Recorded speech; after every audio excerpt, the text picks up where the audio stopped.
So here is Tesla. When I first posted about this, it was about here, it was here, and I said that it's really bearish, and the next day it did go down dramatically. It gapped down and ended about here. Yeah, it ended about here, and it ended here, and it did a lower low.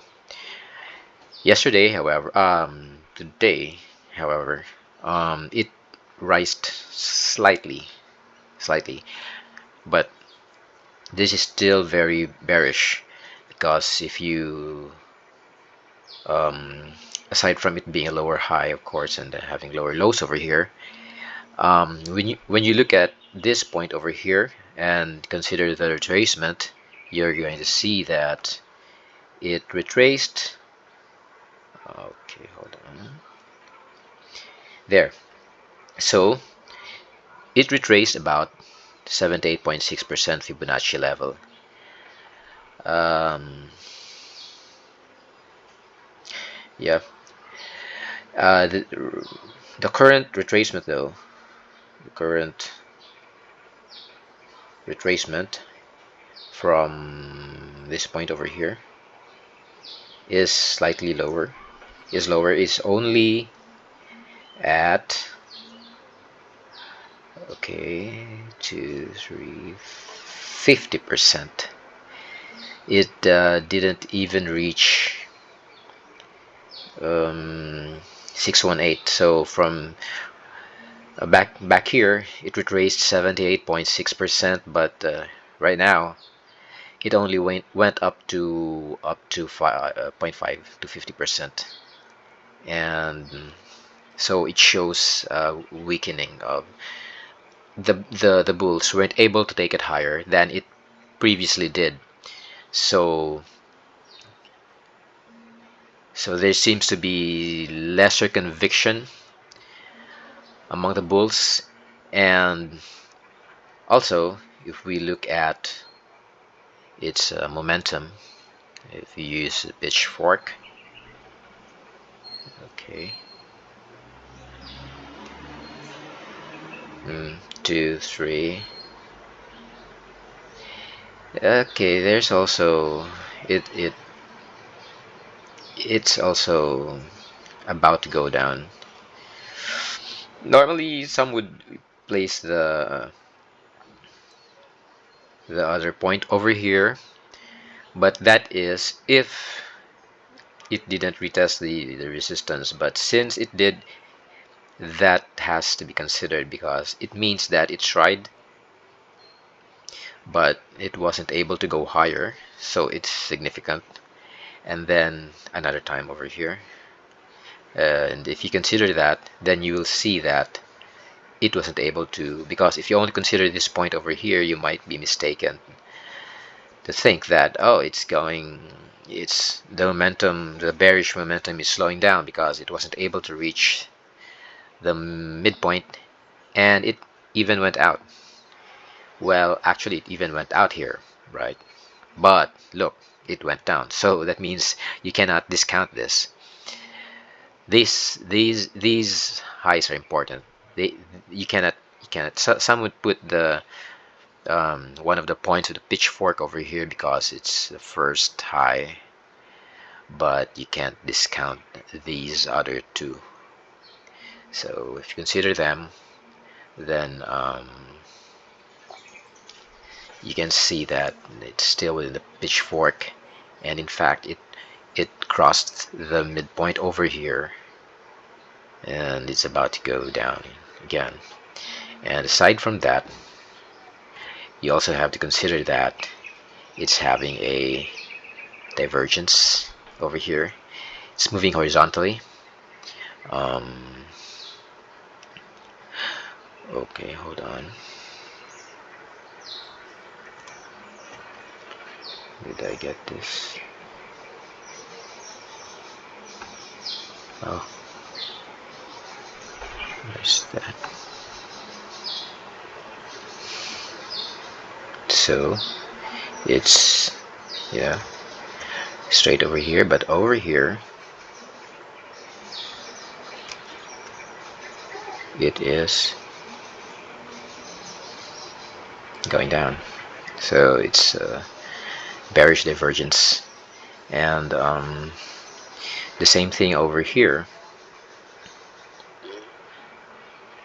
It's horizontal, but here it's down. So it's some kind of a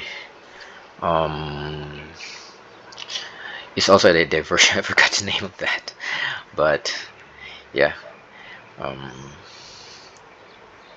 it went up, but the oscillator went up, but the price wasn't able to go up as much. So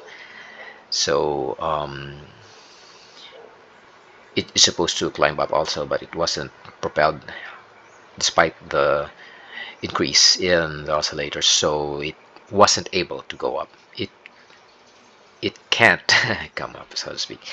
And then also in a short term portion over here, it's around flat, something like that. But here it is actually going down. So there's a lot of divergence, bearish divergence over here.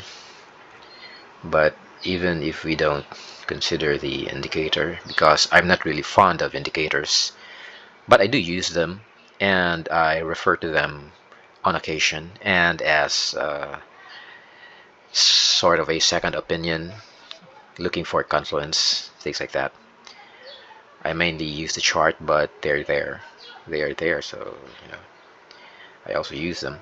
And so um, uh, taken together, it's really bearish. And as to what it's going to do tomorrow, well, it could go down just like it did here, or maybe just like here. It might just like here. You see, went up, and after it went down, it moved sideways for a bit. Maybe it's going to do that, although it's more likely it might do that, but it's more likely to go down um, tomorrow. If it won't, then most likely the next day. But it's really going to go down based on this trend. Based on this trend, it's going to go down sooner rather than later. Maybe quite soon. So I'll check this again tomorrow. Um, but for now, this is it's how it stands. And while it went up today, it went up slightly. It's not even as high as its prior rally, so that's not a good sign really. Okay, so if I entered a short at the open, um, this session, if I entered short, I'd stay short. But if I hadn't, I perhaps enter around this level, or if it gaps up, then all the better. All the better. Just like the other stock, I forgot. Ooh, I think that was Meta. I'll check it again.